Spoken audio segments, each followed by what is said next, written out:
Saúde os irmãos com a paz do Senhor Jesus.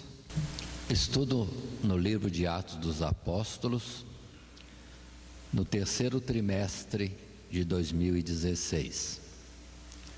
Estudando agora a lição de número 3, com o título A Vida Cotidiana da Igreja Primitiva. Nosso objetivo inicial é observarmos esta vida cotidiana dos irmãos no princípio e vemos como sempre havia oportunidade de evangelização. A nossa lição para a Escola Bíblica Dominical propõe um texto áureo, verso que está no capítulo 4, o verso de número 31. Texto esse que diz: E tendo eles orado, moveu-se o lugar em que estavam reunidos, e todos foram cheios do Espírito Santo, e anunciavam com ousadia a palavra de Deus. A nossa leitura bíblica, dentro do estudo nosso, no dia de hoje, que será nos capítulos 3 e 4 de Atos dos Apóstolos, propomos os versos de 1 a 10 do capítulo 3, que temos, na verdade, conosco, nas Sagradas Escrituras, texto esse que nós não estaremos lendo agora e aqui, porque será isto exposto no transcorrer da própria lição. O nosso esboço para hoje, dentro do padrão da Escola Bíblica Dominical, a nossa introdução, o primeiro tópico, Sinais e Maravilhas, capítulo 3, verso 1 a 26. O tópico 2, as primeiras perseguições, capítulo 4, do verso 1 ao 23. Tópico 3, a oração que move os céus, capítulo 4, verso 24 a 31, fechando essa nossa lição 3 com uma conclusão. Assim sendo, passemos ao nosso estudo, considerando primeiro o material de distribuição junto às classes de jovens e adultos, em cujo parágrafo da nossa lição podemos ler: após descrever o derramar do Espírito em Jerusalém no dia de Pentecostes, no capítulo 2, o autor de Atos dos Apóstolos direciona a sua narrativa para os aspectos da vida cotidiana da igreja primitiva, capítulos 3, capítulo 4. Esta lição não pretende tratar de todos os detalhes apresentados nos textos selecionados, mas apenas destacar o modo de viver dos primeiros cristãos, suas perseguições, ainda em Jerusalém, e o seu engajamento na proclamação do Evangelho. Dentro do nosso esboço, na lição 3, a vida cotidiana da igreja primitiva, no livro de Atos dos Apóstolos, o primeiro tópico nosso é Sinais e Maravilhas. E assim, passemos a considerar, lendo inicialmente alguns versos do capítulo 3.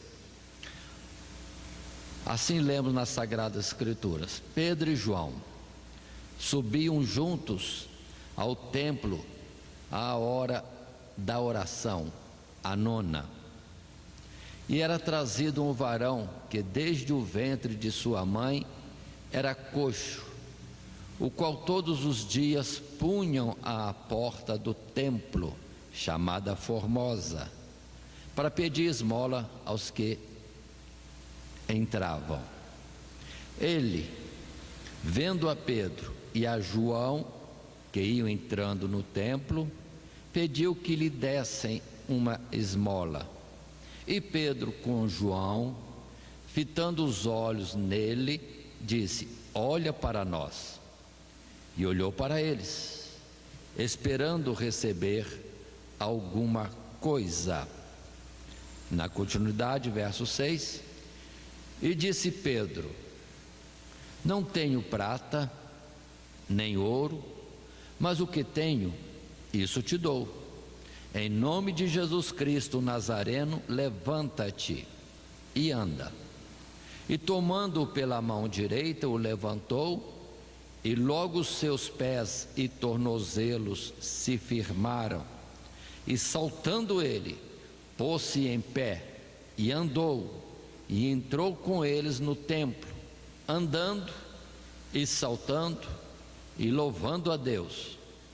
E todo o povo o viu andar e louvar a Deus, e conheciam-no, pois era ele o que se assentava a pedir esmola à porta formosa do templo, e ficaram cheios de pasmo e assombro pelo que lhe acontecera.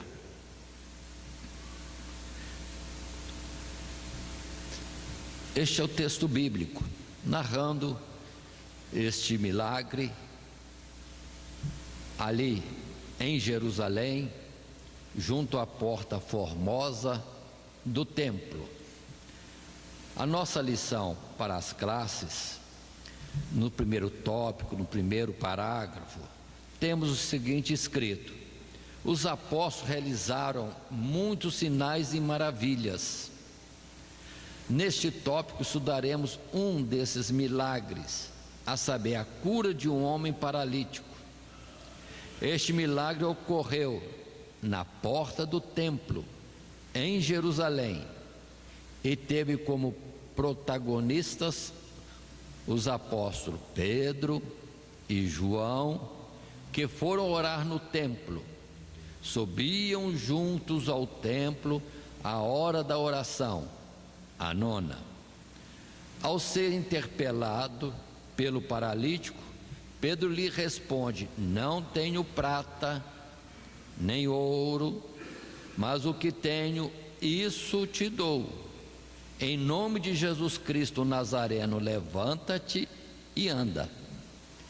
Em seguida, o homem começou a andar e glorificar a Deus, deixando os presentes admirados. Esse é o início da nossa lição. Nada, digamos assim, complexo. Está mesmo numa narrativa de algo acontecido, mostrando que, de contínuo, Deus sempre estava confirmando a fé dos nossos irmãos primeiros, naquele tempo inicial, os apóstolos, com sinais e maravilhas que seguiam de contínuo. Para nós entendermos e estarmos tendo conhecimento, observe-se que se fala muito de templo, de entrar no templo, de orar no templo. Precisamos ter um cuidado, um conhecimento. O templo em Jerusalém era o único templo em todo o mundo. Para os israelitas, o lugar de adorar a Deus sempre foi Jerusalém. Na verdade, no templo das figuras, era lá, naquela terra. Mas agora Jerusalém é celestial. O nosso servir a Deus, adorar a Deus e tantos outros procedimentos como a própria oração é em verdade e em espírito. Quando assim o fazemos, é como se estivéssemos em espírito entrando nos lugares celestiais, entrando em Jerusalém, entrando no santuário de Deus. Mas vamos completar um pouco mais. Em Jerusalém, no tempo da lei, como o que regia tudo aquilo, os rituais e tudo mais, era o que estava estabelecido em Levítico, em Êxodo e outros lugares mais, o acesso ao templo propriamente dito era só para sacerdotes, só para sacerdotes. O templo, vamos tomar como modelo o tabernáculo no deserto, era como um pátio Dentro do pátio tinha ali um recinto coberto com cortinas e peles de animais, uma estrutura baseada em madeira revestida de ouro, e cujo prédio, vamos dizer assim, cuja tenda, tabernáculo, era dividido em 2 recintos. A entrada um véu e ao meio aproximadamente outro véu. E no pátio fora estava o altar do holocausto, a pia de água e dentro outros utensílios, como a mesa dos pães à direita para quem entrava, à esquerda o castiçal, à frente o altar do incenso. E após a cortina, ali existia, digamos assim, tão somente a Arca da Aliança com a tampa, o propiciatório, representando a presença de Deus ali. E para ficar mais destacada essa representação, a escultura de 2 querubins prostrados, um de frente ao outro. Agora observe, só os sacerdotes entravam ali, era o templo. Salomão aperfeiçoou, depois foi destruído o templo de Salomão, depois por Zorobabel se faz outro templo, mas bem humilde em relação ao que Salomão tinha construído. Mas com o passar dos anos e mesmo séculos, foram edificando recintos mais ao redor do templo propriamente dito. No templo propriamente dito, só entravam os sacerdotes, mas nos recintos em volta, aí tinha alpendres e outros lugares mais, onde se reuniam para a oração ou para, como que de longe, estarem dando sequência e ali fazendo parte, estando de fora, de todo o ritual que acontecia dentro do pátio e dentro do santuário. Então observe bem, porque normalmente sempre fala no templo, Jesus no templo, os apóstolos orando no templo, mas na verdade fora do templo, somente os sacerdotes podiam entrar. Mesmo assim, não é para andar segundo o seu bel prazer, é na ministração do que tinha que ser ministrado dentro dos rituais do santuário. Mas observe que o costume de oração estava presente.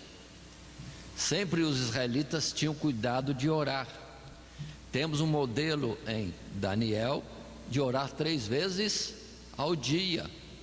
A hora nona citada aqui é 3 horas da tarde. 3 horas da tarde, horário de oração.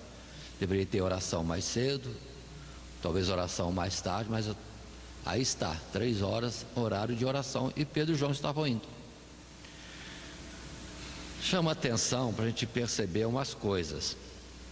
Antigamente o culto a Deus praticamente era realizado só por homens. Cabe aos homens estarem à frente do culto a Deus, levando consigo esposa, filhos, a família, enfim. Os homens são chamados para serem a imagem e semelhança de Deus numa primeira colocação. Mas hoje nós estamos vendo uma falha, que para a oração está indo mais as irmãs do que os chefes de família. Cuidado com isso. E para a igreja e para o culto a Deus, para a oração, é prioritário que os homens estejam à frente e não as nossas irmãs. Certo é que há restrições de trabalho, etc. Mas, digamos assim, o sacerdote do lar deve ser ainda o homem, o chefe da casa. Só para nós estarmos atentos a isso. Isso não impede que as irmãs pudessem orar também. Temos exemplo de Ana, há muito tempo atrás. Mas a iniciativa sempre era os homens, estando nessa preocupação de estarem servindo a Deus. Muito bem, colocadas essas coisas, vamos atentar.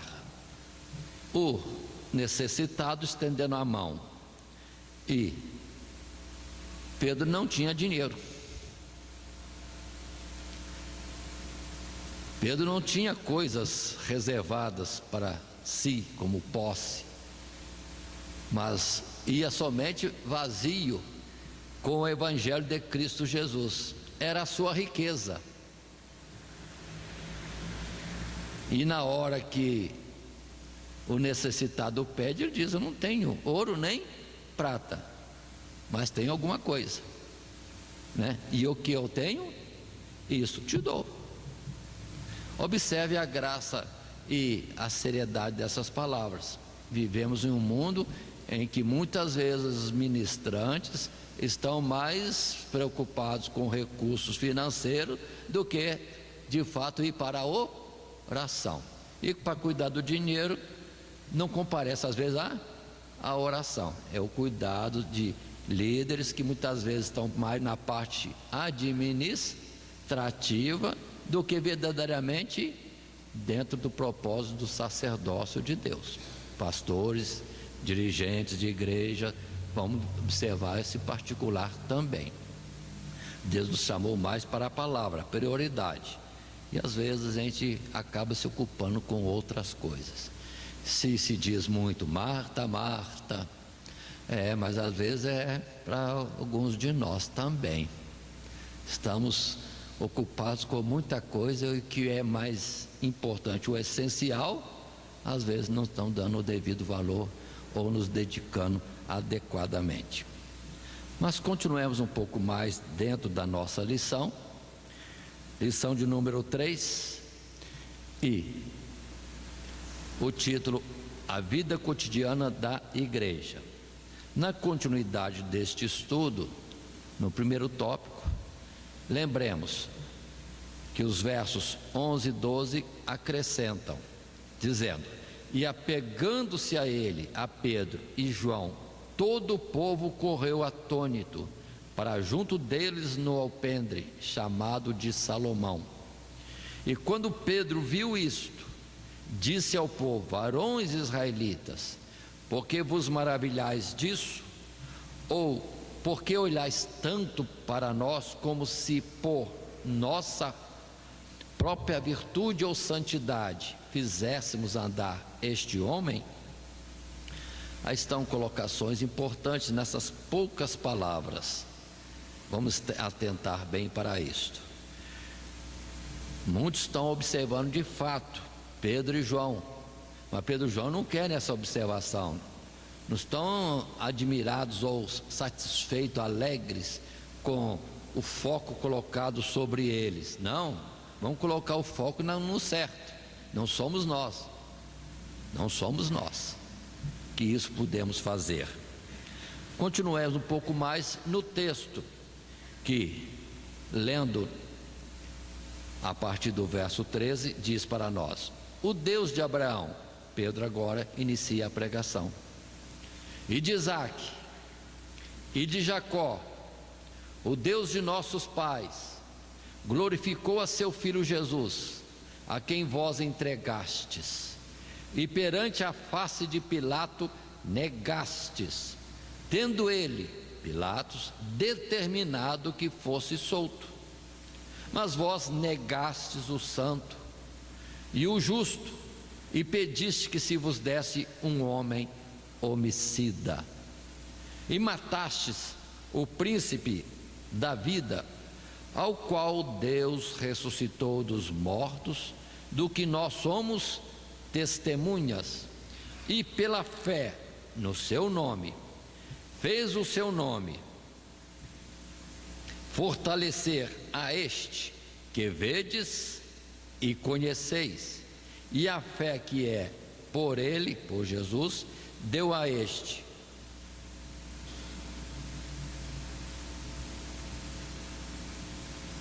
na presença de todos vós uma perfeita saúde.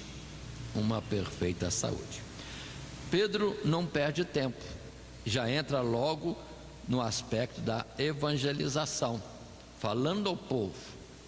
É o que temos no nosso segundo parágrafo, no nosso material para as classes, e que lemos: Pedro aproveitou a oportunidade e se dirigiu à multidão, esclarecendo que o ocorrido não foi devido à nossa própria virtude ou santidade, ou seja, não foi obra humana, mas sim o poder de Deus pela invocação do nome de Jesus. Em suma, Jesus foi quem restaurou a saúde do homem. Importante lembrarmos, o foco é Jesus e não o homem. E nós estamos vendo muitas vezes o foco mudado para o homem. Quem vai pregar hoje? Quem que vai estar neste evento? Quem vai fazer a oração? Se tem 2, 3 filas, às vezes tem gente escolhendo que fila vai. Não, mas quem vai curar não é o que está lá na frente orando. Quem vai curar é Jesus. Então precisamos ter uns cuidados assim e observar, para nós estarmos crescendo em fé e sendo verdadeiros, entendendo corretamente o fato. Quem faz a obra é Jesus, e sempre foi. Ao homem não cabe esta glória. O Senhor não dá glória ao homem, e nem às imagens de escultura. Vamos atentar para isso. Só a guisa de uma observação. Eu não sei, se eu fosse um pregador famoso, se Deus me tivesse dado dons de cura e outras coisas a mais, no que eu entendo por mim mesmo até hoje, eu não concordaria com cartazes com a minha foto por aí e falando que vai haver a reunião em que o pregador tal vai estar presente. Mas todo mundo vai olhar a foto, vai olhar o pregador. Onde é que está Jesus nessa história? Tem que tirar uma foto de Jesus e colocar no outdoor, e colocar: Jesus vai estar presente e vai curar. Mas muitas vezes as pessoas colocam o seu nome, a sua foto, o nome da sua igreja, e esquece que Jesus é que tem que ser glorificado, porque Ele é quem faz. É uma verdade. E outra coisa passa a ser um engano. Passando à frente na nossa lição, temos textos longos para nós estarmos considerando progressivamente. Agora, do verso 17 a 21, podemos estar lendo.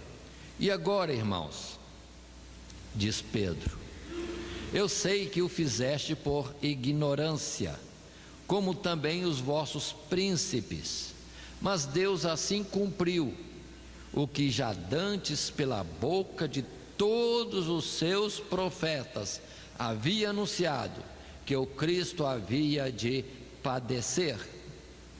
Arrependei-vos, pois, e convertei-vos, para que sejam apagados os vossos pecados, e venham assim os tempos do refrigério pela presença do Senhor. E envie Ele a Jesus Cristo, que já dantes vos foi pregado, o qual convém que o céu contenha até aos tempos da restauração de tudo, dos quais Deus falou pela boca de todos os seus santos profetas desde o início. Passando agora ao nosso texto de classe, ainda no primeiro tópico, sinais e maravilhas, terceiro parágrafo. Agora temos este escrito: Pedro fundamentou seu sermão nas promessas contidas nas Escrituras. O Deus da aliança glorificou seu Filho Jesus, a quem os judeus crucificaram por ignorância, não entendendo que ele era o Messias prometido. Sua morte e ressurreição foram anunciadas pela boca de todos os seus santos profetas. Moisés profetizou acerca dele como um enviado de Deus, ao dizer: levantará dentre vossos irmãos um profeta semelhante a mim. E todos os profetas desde Samuel anunciaram a sua vinda. Além disso, Jesus foi enviado primeiramente para a salvação dos judeus. Por fim, conclamou-os ao arrependimento e à fé. Aí está o nosso texto, para comentarmos diante da classe. Pedro falando de Jesus Cristo, sua morte, sua ressurreição, também, digamos assim, a traição do próprio povo, o próprio povo rejeitando o seu Messias, o seu Senhor, o seu libertador. Isso é falado por todas as Escrituras. Observe que é colocado desde Samuel, mas é de Samuel para cá que Deus fala através de Cristo Jesus? Na verdade, desde as primeiras palavras de Gênesis, precisamos considerar. Por muitas figuras, na verdade, no princípio, como a árvore da vida, depois como as vestes que cobririam a nudez de Adão e Eva, depois no próprio animal que é morto, disse, né, para cobrir as vestes deles. Em sequência, o próprio Abel também. Em sequência, vamos vendo tantos homens, até chegar com mais precisão a Isaque, filho de Abraão, e pelo qual vem as bênçãos sobre todo mundo, mas na sua morte, no seu sacrifício. Observe bem isso. Então, Jesus já é falado, e da sua morte, e da sua ressurreição, e todos os benefícios advindos de morte e ressurreição, não é desde Samuel, é de muito tempo antes. A citação foi colocada desse jeito, mas consideremos isso, e podemos com isso mesmo, conversando na classe, tanta coisa que poderíamos ver de profecias, mas nosso alvo não é isso.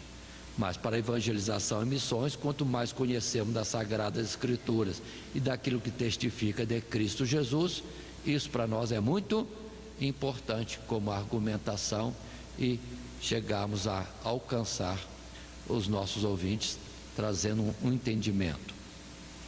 Muito bem.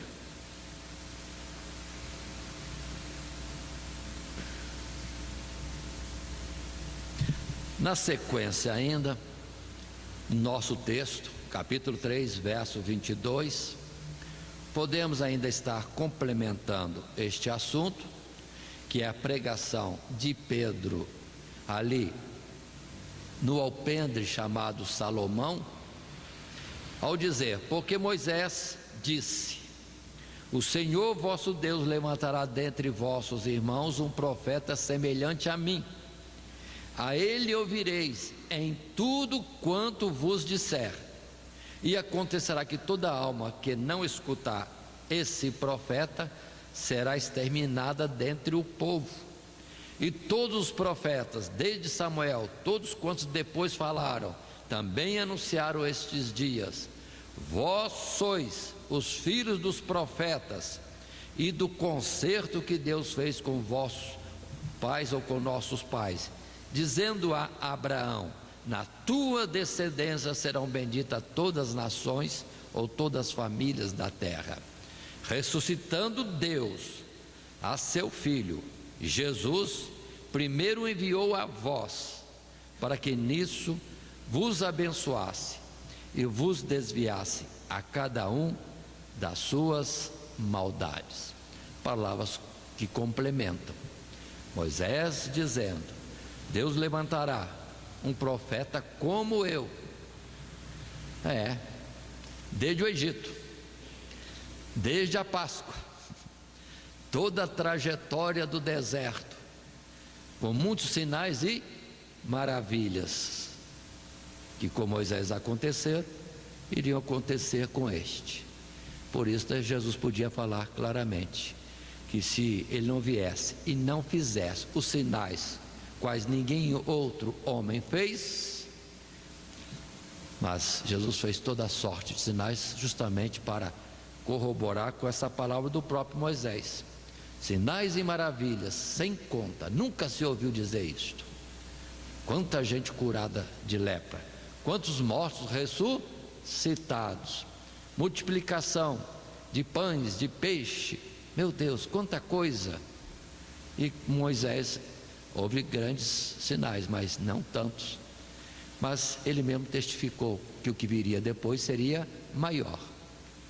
Quem não ouvisse esse profeta, certamente seria excluído do povo de Deus. Mas passemos à frente no nosso estudo, avançando. Vamos partir agora para o segundo tópico. Lembrando sempre que estamos estudando Atos dos Apóstolos. A nossa lição é de número 3, a vida cotidiana da igreja primitiva. E agora estamos no tópico de número 2 do nosso esboço, as primeiras perseguições. Capítulo 4 agora, do verso 1 ao verso 23.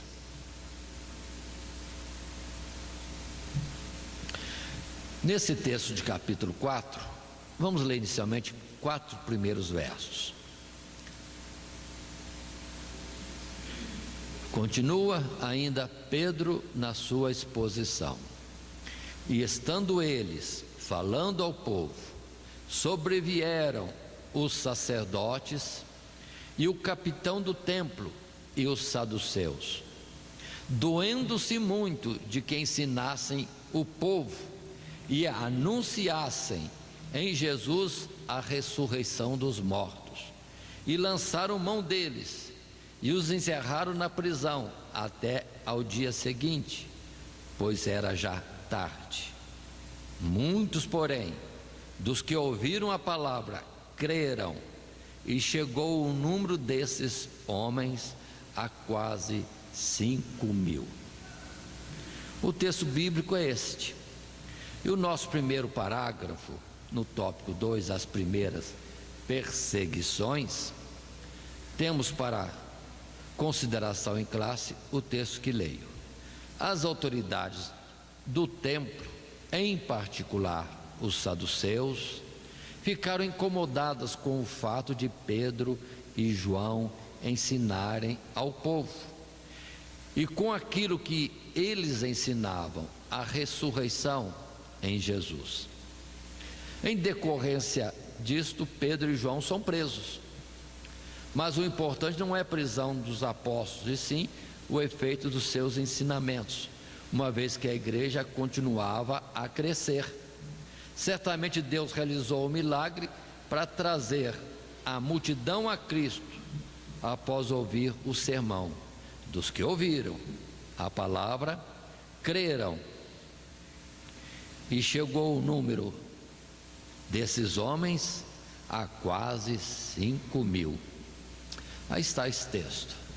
Observe, irmãos, para nós lembrarmos sempre na evangelização e na obra missionária, a palavra é uma só. O pregador é um só, no caso Pedro, e o efeito é diferente. Sobre muitos a comoção. Um milagre daquele, muitos admirando com o milagre e atentos à explicação dos fatos. Explicação essa que não foi somente esse texto, naturalmente. Aqui lendo de contínuo, pode ser que em 5 minutos faríamos a leitura do texto. Mas Pedro, na hora de pregar, deve ter pregado 15 minutos, meia hora, 1 hora, não sei quanto tempo ele pregou, mas não foi 5 minutos não. Não foi. Aqui está um texto pequeno, porque Lucas, ao escrever, escreveu a súmula, somente o resumo do texto, sendo muito, digamos assim, muito objetivo na exposição dos pontos, como que relembrando o essencial do que Pedro tinha pregado. Muito bem.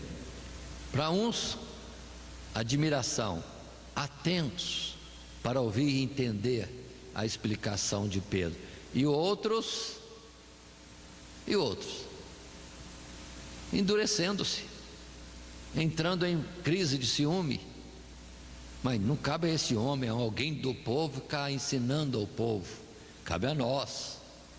Observem bem. E no templo, um movimento maior, diferente do comum, aborreceu, chamou a atenção da guarda. Quanta coisa. E ninguém estava lembrando mais do que, pelo menos desse lado, do que tinha sido o chamarisco de todo esse burburinho. Um coxo de nascença que agora estava andando, só andando? Não, pulando pelo templo. Quando nós anunciarmos o Evangelho, vai ter polarização. Os que se chegam à palavra e os que se endurecem. Não vamos estranhar isso. Sempre isso acontecerá.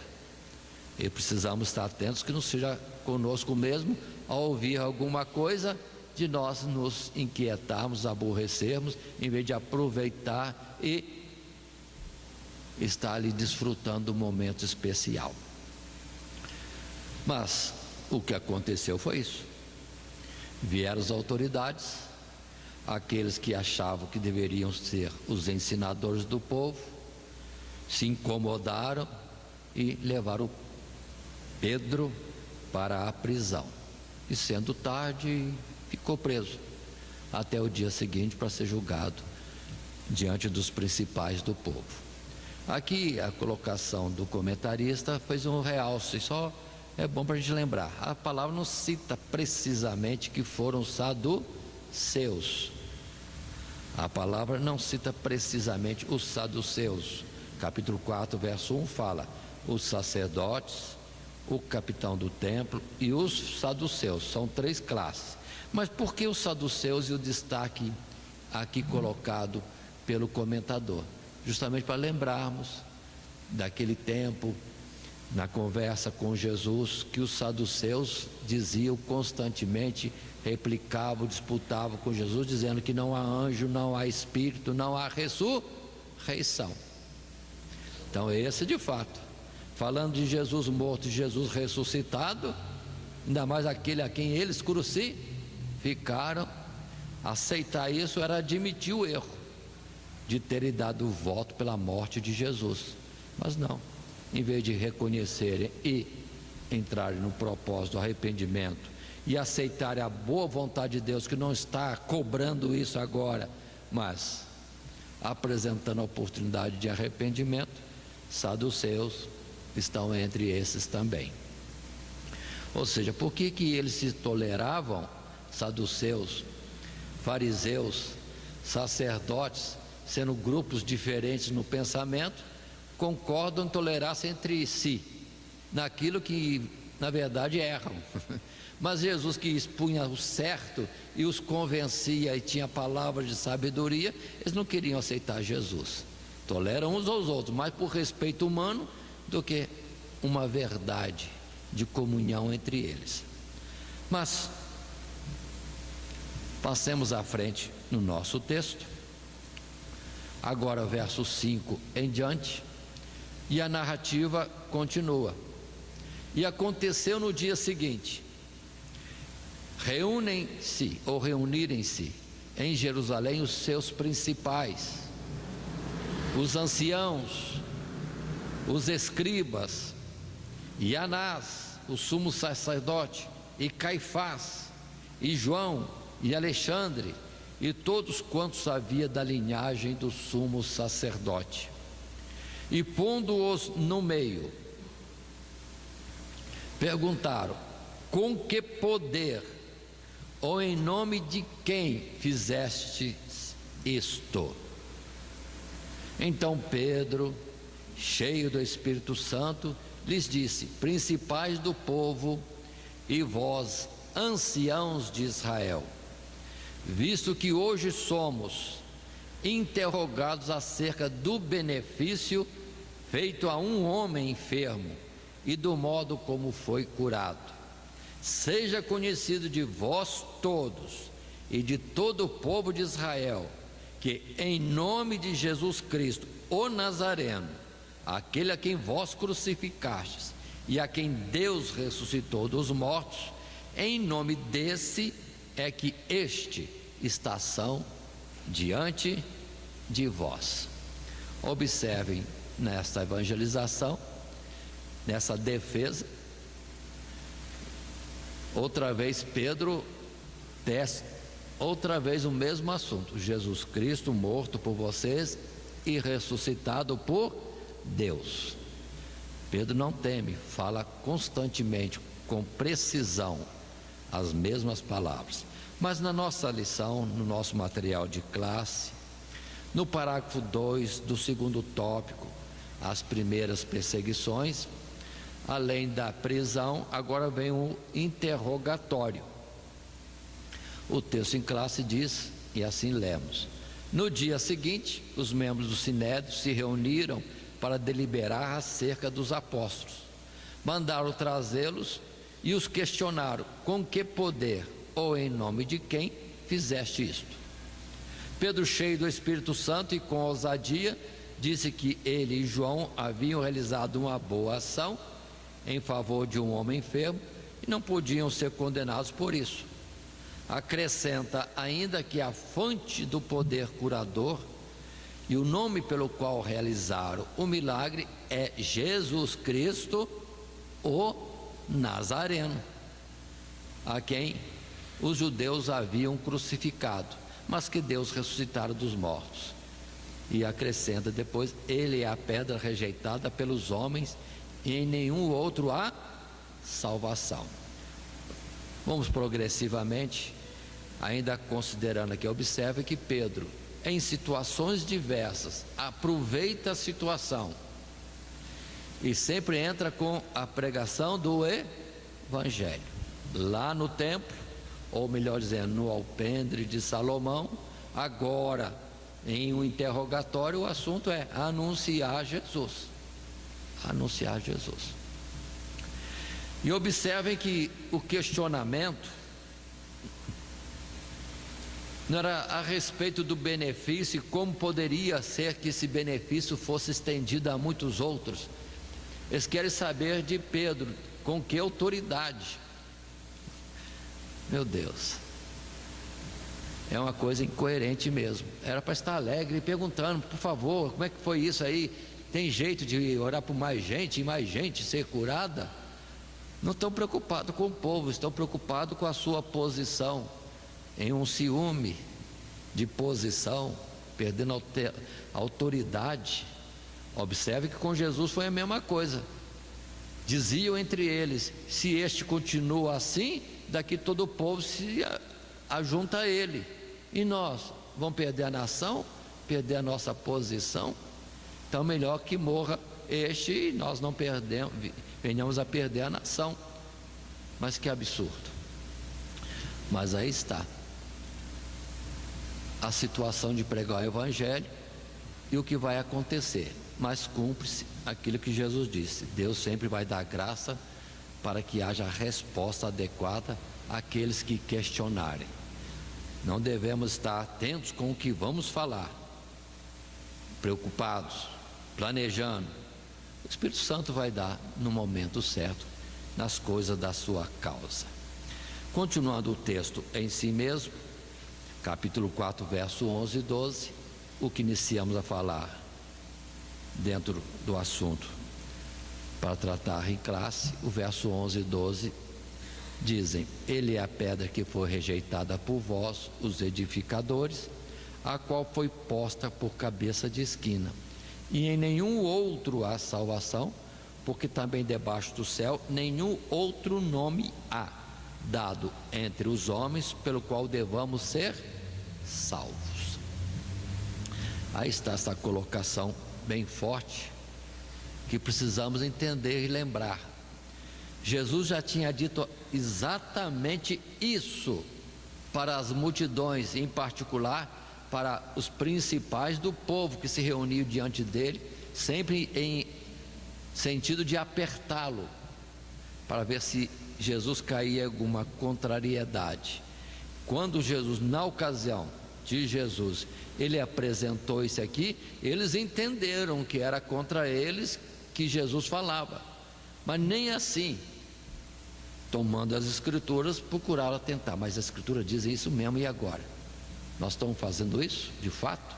Mas vem Pedro e bate na mesma tecla que Jesus tinha batido: vós sois os edificadores, e vocês rejeitaram a pedra principal de esquina, mas ela é eleita, é preciosa, e foi Deus quem fez isso. Pronto.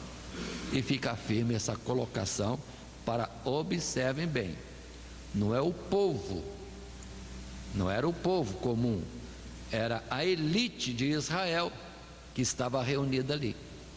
E esses fatos, lembremos ainda, para destaque e conhecimento, não é coisa de anos não, é coisa de, no máximo, 2 meses, porque passamos 50 dias de Pentecostes e este é o próximo evento que temos de narrativa, em que outra multidão se converte. E todos estavam com a mente fresquinha, porque na Páscoa, principalmente sacerdotes, escribas, principais do povo, estavam em Jerusalém. E na hora de comparecer diante de Caifás, ou depois de Herodes, ou depois também de Pilatos, quem ia? Os principais do povo. Então eles estavam cientes de tudo isso. E eu creio que devia dar uma pontada bem grande neles, quando Pedro falava bem completo: Jesus Cristo, o Nazareno. Não é o outro não, é o Nazareno que vocês crucificaram. Mas continuemos um pouco mais no nosso texto, avançando progressivamente. Ainda que a nossa lição esteja bastante como uma história, mas vamos lembrar do nosso foco que devemos estar procurando, da evangelização, do testemunho de Jesus e por fim missões. Verso 13 em diante lemos: então eles, vendo a ousadia de Pedro e João e informados de que eram homens sem letras e indoutos, se maravilharam e tinham conhecimento de que eles, Pedro e João, haviam estado com Jesus.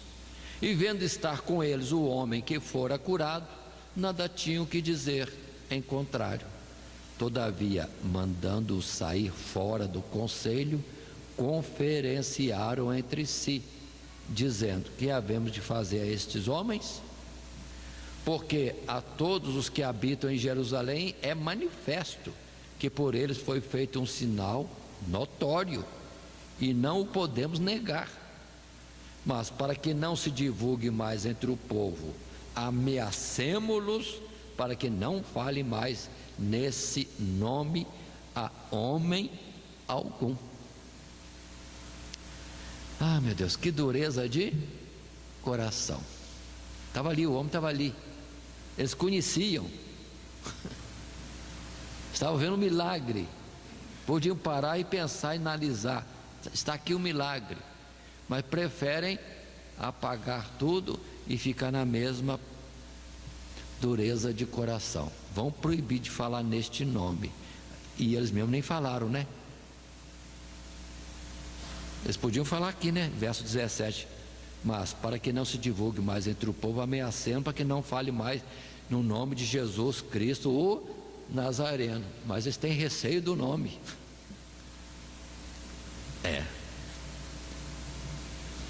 Continuando ainda no texto, verso 18 e mais alguns versos: e chamando-os, disseram-lhes que absolutamente não falassem nem ensinassem no nome de Jesus. Respondendo, porém, Pedro e João lhes disseram: julgai vós, se é justo, diante de Deus, ouvir-vos antes a vós do que a Deus.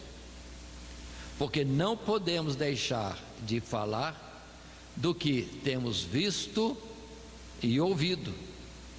Mas eles ainda o ameaçaram mais, e não achando motivo para os castigar, deixaram-nos ir por causa do povo, porque todos glorificavam a Deus pelo que acontecera. Pois tinha mais de 40 anos o homem em quem se operara aquele milagre de saúde. Aí está o texto para nós, e a continuidade na nossa folha de trabalho em classe de jovens e adultos, dentro ainda do tópico as primeiras perseguições. No parágrafo 3, continuamos a ler: notando a coragem de Pedro e João e sabendo que eram homens comuns e indoutos, os principais dos sacerdotes e anciãos ficaram maravilhados e reconheceram que eles foram discípulos de Jesus. Consideraram-se incapazes de fazer alguma coisa, pois tinham diante de si a evidência incontestável do milagre, o homem curado. Assim, chegaram à conclusão de que Pedro e João deviam ser advertidos para que não falassem nem ensinassem o nome de Jesus. Mas eles responderam dizendo: julgai vós, se é justo diante de Deus ouvir-vos antes a vós do que a Deus, porque não podemos deixar de falar do que temos visto e ouvido. E assim foram liberados. Estejamos atentos a esses detalhezinhos colocados para podermos estar comentando em classe.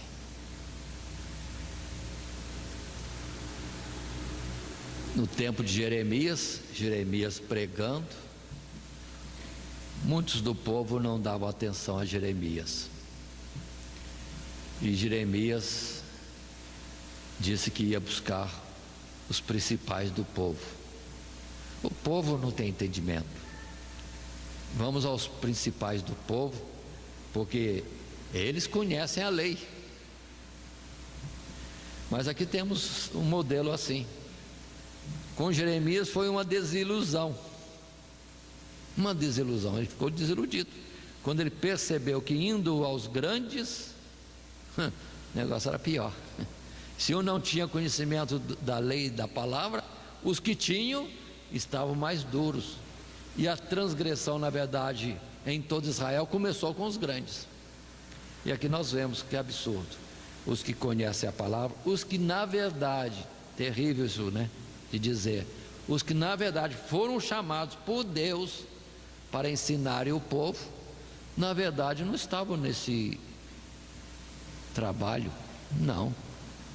Na verdade estavam cuidando mais das aparências religiosas do que da verdade. Será que hoje também não está vendo muito isso? Vamos atentar. Muitos estão mais preocupados com a instituição religiosa, com a norma religiosa, do que a verdade no Evangelho de Cristo Jesus. Precisamos ter este cuidado. Enquanto o que salva é a palavra, é a verdade em Deus. Nós estamos numa época de mudança de leis. Seríamos nós também desses que vão defender as mudanças, ainda que elas venham a contrariar a palavra, mas é a lei do momento, é a lei do país. Então estejamos atentos, nós temos que estar pregando a palavra como ela é. Não podemos dar prioridade à instituição religiosa, o que é tradicional, não temos que preservar a instituição, temos que expor a verdade, que a instituição muda nas suas normas, em tudo mais, mas dentro da palavra. É voltar para o Senhor e não se afastar mais do Senhor. É o que infelizmente estamos vendo. A lei do divórcio, depois a permissão de segundos casamentos, agora outras leis novas saindo aí, que abominações aos olhos de Deus, e as instituições religiosas estão acatando. Não, mas não podemos contrariar. Opa, a Deus podemos contrariar? Qual foi a palavra mesmo que Pedro disse antes? Temos que obedecer à lei, aos homens, e desobedecer a Deus? Portanto, esse quadro que estamos vendo aqui, não é só aqui, é na nossa atualidade, nas nossas instituições religiosas. Portanto, quem for pregar o Evangelho, pregação de Evangelho é Evangelho, é anunciar Jesus Cristo, e muitos estão mais dando ênfase à instituição religiosa, e de preferência em orgulho a dele. Na minha igreja, o meu pastor, lá conosco, enquanto que quem faz, quem salva é sempre Jesus. A nossa evangelização de instituição religiosa pode coincidir com aquela palavra que Jesus disse. Os fariseus que correm o mundo inteiro para ganhar um novo convertido, depois o torna merecedor do inferno 2 vezes mais. Então vamos estar atentos. Jesus liberta, Jesus salva, leva para o céu, mas cuidados denominacionais muitas vezes levam ao inferno, e precisamos pregar corretamente. E a palavra anterior tão bonita de Pedro, no capítulo 4, verso 12, que lemos anteriormente: nenhum outro nome foi dado. E nós temos instituição religiosa grande no mundo aí que prega muitos mediadores, salvação através de muitos, e a palavra é clara: nenhum outro nome foi dado, a não ser de Cristo Jesus. Se colocar Paulo falando junto com Pedro, e este crucificado, Vamos prosseguir na nossa lição, avançando ao tópico final, terceiro, a oração que move os céus. Continuamos em Atos dos Apóstolos, lição número 3, a vida cotidiana da igreja primitiva, estudo dos capítulos 3 e 4. E agora no tópico 3, repetimos a oração que move os céus. Capítulo 4, verso 24 a 31. Lendo inicialmente só um verso, atentemos, ligando com o que lemos antes com agora. Eles estavam presos, foram ameaçados e dispensados, e soltos eles foram para os seus, para a igreja, e contaram tudo o que lhes disseram os principais dos sacerdotes e anciãos. Vou falar algo aqui, porque eu citei, solto eles, foram para os seus, foram para a igreja.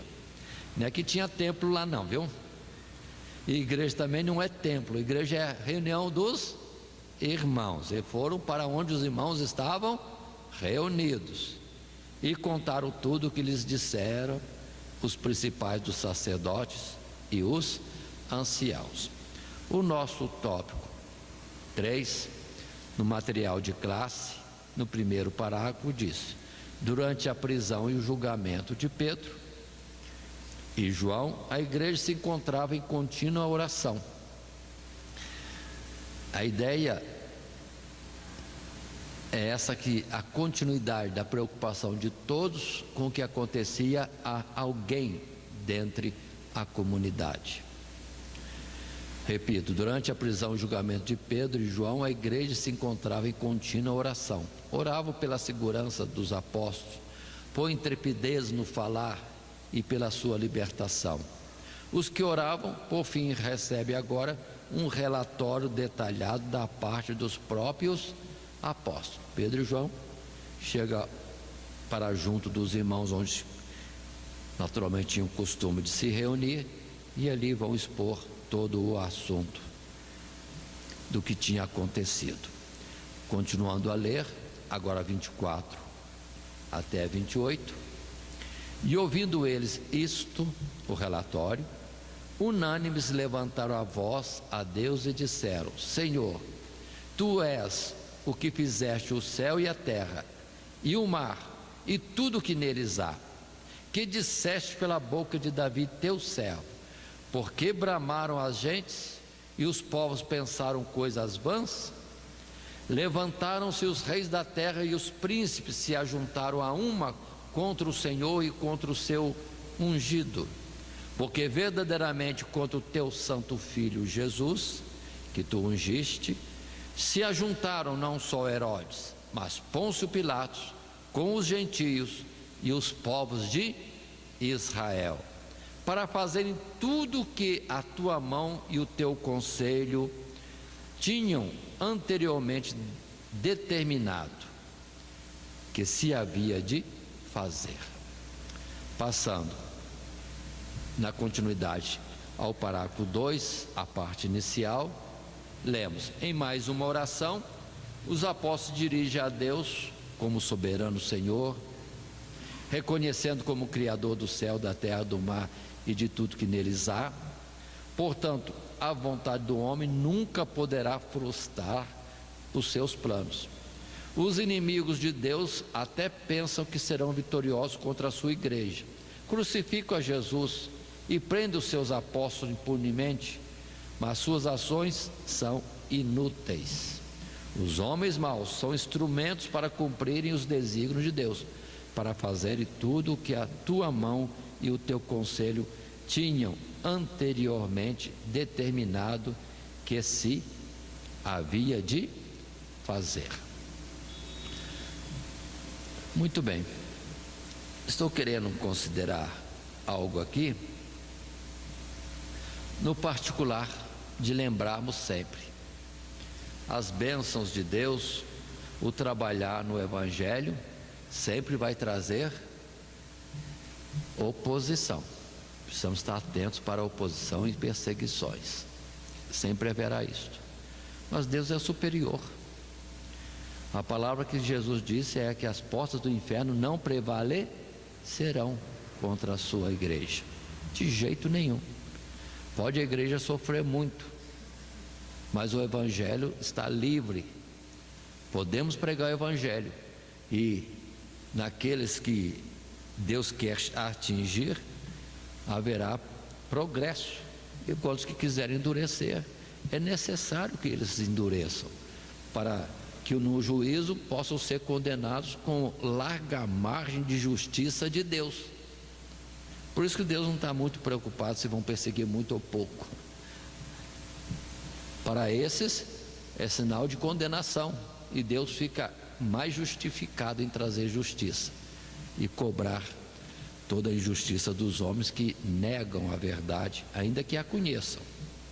Muito bem, mas prosseguindo no texto bíblico 29 a 31, agora pois, Senhor, observe a petição dos nossos irmãos nesta oração. Observe que na oração anterior, ou nas palavras anteriores, eles não estavam em revolta e amaldiçoando as autoridades e os que perseguem. Estava sim considerando que de fato tudo que o Senhor preveu, tudo que fora antes dito, estava acontecendo. E para surpresa de muitos, e quem é que estava levantado contra? Os grandes, os líderes. Verso 29, agora pois, ó Senhor, olha para as suas ameaças e concede aos teus servos que fale com toda ousadia a sua palavra, enquanto estendes a mão para curar, e para que se façam sinais e prodígios pelo nome do teu santo Filho Jesus. E tendo eles orado, moveu-se o lugar em que estavam reunidos, e todos foram cheios do Espírito Santo e anunciavam com ousadia a palavra de Deus. Continua o processo, lendo a parte final do segundo parágrafo, no terceiro texto, no terceiro tópico da nossa lição, parágrafo 2, a parte B. Os apóstolos concluem a oração e pedem a Deus que olhe para as suas ameaças e conceda aos seus servos que fale com toda ousadia a sua palavra. Estão confiantes que Deus não permitirá que seu plano e propósito sejam frustrados pelas autoridades do povo judeu. Após orar, moveu-se o lugar em que estavam reunidos. O Espírito Santo veio como uma resposta à oração, encheu os que estavam presentes, e todos passaram a proclamar as maravilhas e a palavra de Deus. Aqui está nossa lição. E comentando mais um detalhe, vamos atentar, é necessário vivermos este padrão. Não é só sair e pregar o Evangelho. Precisamos estar atentos para ver se nós estamos com a nossa vasilha cheia do azeite. Pregar sem azeite é pregar sem Jesus, e isso aí não traz efeito algum, de forma nenhuma. A palavra desde o princípio em Atos capítulo 1, o verso 8, é que recebereis virtude do Espírito Santo, então ser-me-eis testemunhas. Lembro muito bem, costume antigo muitas vezes vai ficando para trás, mas vamos aplicar. Se não existe esse costume em grupos, façamos particularmente. Primeiro orar, consagração de vidas, para depois sair para o evangelismo. Não é só pegar a Bíblia e sair para o evangelismo. É importante primeiro, como que é abastecer a lamparina primeiro, abastecer a nós mesmos, revestimento de poder, então seremos testemunhas. E tinha tantos milagres, a pregação fluía tão bem, as pessoas ouviam, os demoniados eram repreendidos, eram libertos, e havia também curas. A gente ficava satisfeito, vinha alegre com pequenos sinais, não eram tão grandes sinais assim não, mas com satisfação depois da evangelização. Mas hoje nós estamos vendo mais preocupação de conquistar o membro de outra igreja para a nossa igreja, do que na verdade de atingir aqueles que estão necessitados do evangelho. E isso não é evangelização, isso não é pregação do evangelho, isso não é missão. Temos que lembrar da palavra que nós já estudamos em Roma, no livro de Romanos, Paulo dizendo: quero ir além de vós, para não achar sendo como quem edifica sobre o fundamento que o outro colocou. Estejamos atentos a isso. Com isso estamos entre nós mesmos, disputando membros de igreja, do que alcançando as almas necessitadas. Se orarmos, se tivermos direção do Espírito, o Espírito não vai fazer isso.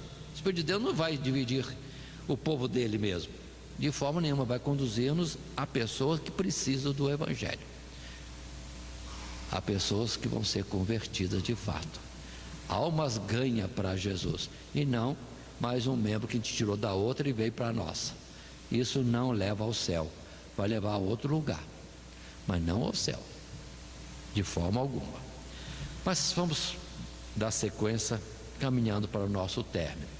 Depois desses tópicos todos, nós temos a nossa conclusão, que é só para nós fecharmos este assunto, e que diz na nossa folha: na aula de hoje aprendemos que nada impede o avanço da igreja, que Deus deseja que sua igreja seja obediente e que os homens devem louvá-lo pelo seu poder e majestade, e que o modo de viver dos primeiros cristãos, aquela vida santificada, a santificação, sirva de inspiração para os crentes em todos os tempos. Orar, buscar poder de Deus e sair para evangelizar, primeiramente reforçados, revestidos, para também poderem aguentar a oposição que certamente haverá, em grau menor ou em grau maior, mas podemos ter ousadia em Deus.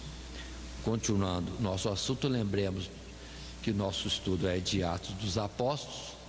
Estamos na lição de número 3, a vida cotidiana da igreja primitiva. A vida cotidiana, além da oração, era evangelização. E o nosso esboço com a introdução: sinais e maravilhas. Deus fazia acompanhar sempre sinais e maravilhas à pregação.